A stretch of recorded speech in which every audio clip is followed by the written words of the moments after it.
Hello, everybody. Good afternoon. This is Dr. J coming to you all the way from Maple Grove, Minnesota. Maple Grove, Minnesota is like 2 cities away from my house.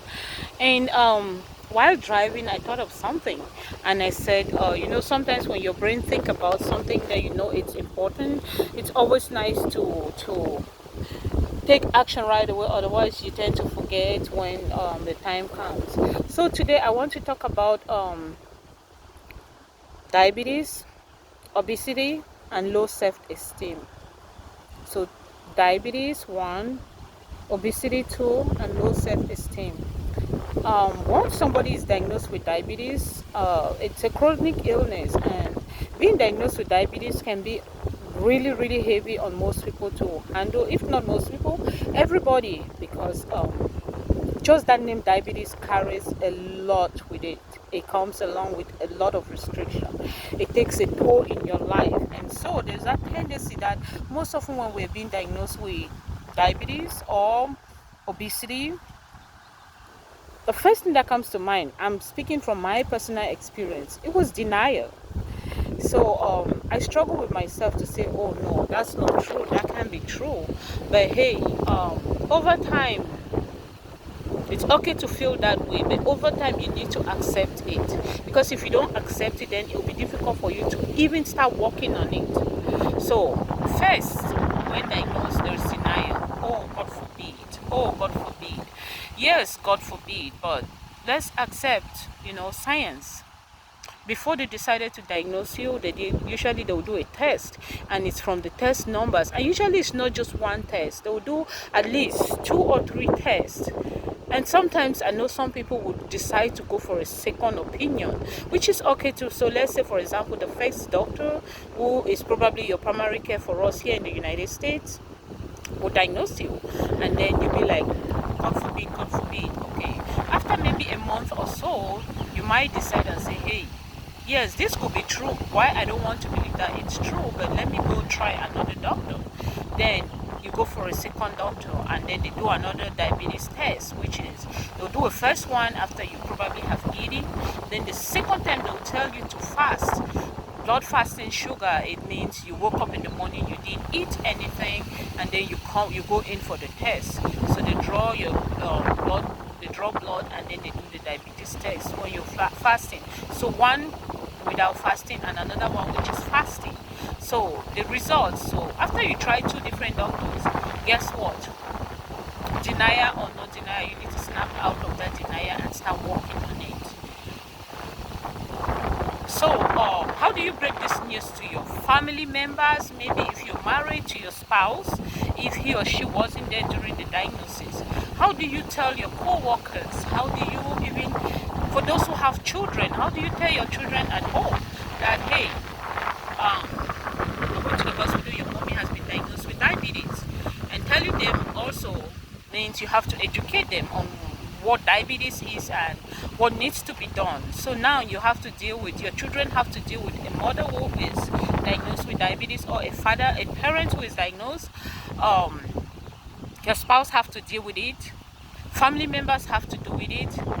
Your social gathering, maybe you belongs to an association that you meet maybe often once a month.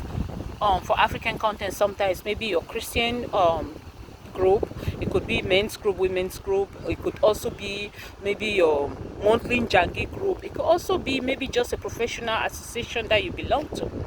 And sometimes it's very, very important for these important people around your life, relatives, non-relatives, to know that you've been diagnosed with diabetes, because if you want to change your lifestyle, so that means before, when you go to meetings, you eat, you're always happy, jolly, and all of a sudden when you get diagnosed, you start having all these funny feelings, now I'm on my diet, I'm trying not to eat a lot of carbs. Oh, I need to count my carbs. How many carbs? How many portions of fufu? How many portions of plantains, potatoes that I'm supposed to eat? I used to go to the meetings and drink 2 bottles of beer. How do I start drinking just one?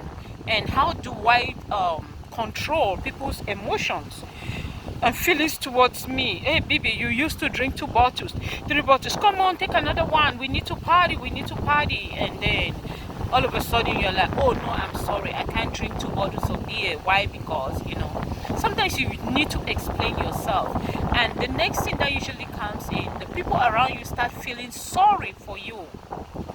So that's when this low self-esteem comes in. When people start feeling sorry for you. I don't think feeling sorry for somebody who has a diagnosis of diabetes or obesity is the good approach. No, we don't need to be pitied at. Don't feel sorry for your brother, your sister, your child, your mother, your father, your uncle, whoever in your life. Don't feel sorry for them when they break that news to you that they have diabetes. On the contrary, you empathize with them, which means I feel your pain. I understand with you. I can relate with you. I'm going to support you. I'm going to help you to cut down that portion. I'm going to stop pushing you to drink 3 bottles of beer when you actually don't. You only need 1 because you're controlling your carbohydrate intake. So please, when you go to places, because you've been diagnosed with diabetes or obesity, no, it's not an excuse for you not to enjoy yourself. When you sit down while other people are having fun because you've been diagnosed with diabetes, guess what? You're killing yourself. You were living a normal life before you even found out that you have diabetes. So what has changed? That all of a sudden you don't want to dance, you don't want to go party, you don't want people to ask you about your health. It's okay to talk about it as long as you're educating the people around you what this whole mystery, this whole diagnosis of diabetes or obesity means.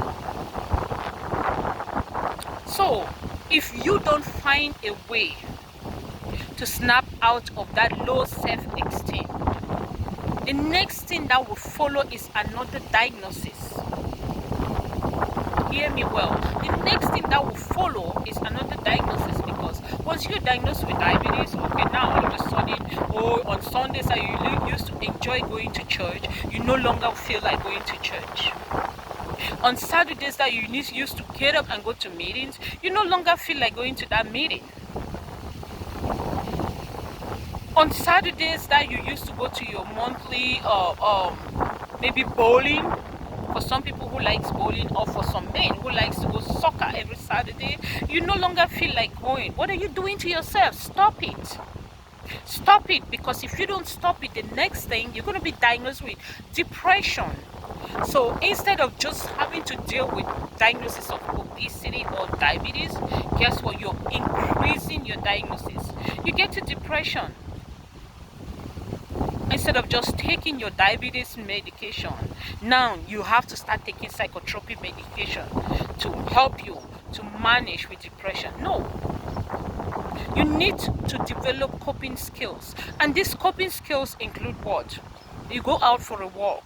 You go out and meet friends to hang out with friends. You celebrate when it's time to celebrate. Oh, it's graduation party for my sister, for my friend, for my friend's daughter. Hey, you jump up and go out there and celebrate. That's what it is. You have a garden, go out and do a garden. You like to walk, drive your car, go park somewhere and go to a park. There are city parks everywhere. For our local communities in Africa, for those who are in African, we have beautiful bushes, we have beautiful garden, we have zoo. Just drive and go out there and spend time with nature. There is no room for self-pity when you get diagnosed with diabetes. There is no room for self-pity or low self-esteem when you become obese, because guess what? Your obesity rate goes up. Instead of you trying to manage your weight so it can come down, it goes up because you stop doing all the things that used to give you pleasure, all the things that makes you happy in life. You give up. Once you give up, then you're only going down instead of your lifespan going up. You're reducing your lifespan. And then it spills over to all your friends and relatives, because that person that you used to be, who used to hang out with them, who used to have fun, is no longer there. And now it affects your children. You used to enjoy taking them to the park. You used to enjoy taking them to birthday parties. You used to enjoy taking them to church. Now you no longer want to take them to anywhere. Please, self-esteem, low self-esteem is a very bad thing. You already have a chronic illness to deal with it. Don't add it. Okay? I just thought I should throw this out there. Please, if you hear this message and you know of somebody who has been diagnosed with diabetes, you know of somebody who is suffering with obesity, please share it with them. If you cannot share the digital video, you can talk. It's a healthy conversation. Nobody will feel bad that because I have diabetes, I have obesity, now you want to preach to me why I have to cut down on my food portion. You want to preach to me why I need to get out of bed every day, take a shower and go out for a walk. Please remember, knowledge shared is knowledge learned. This is your humble girl, Dr. J, all the way from Maple Grove, Minnesota. I came to the bank. I came to do some transactions. So this is how this big brain of mine work. And sometimes when it comes, you need to use it. Thank you. God bless everybody. Stay safe.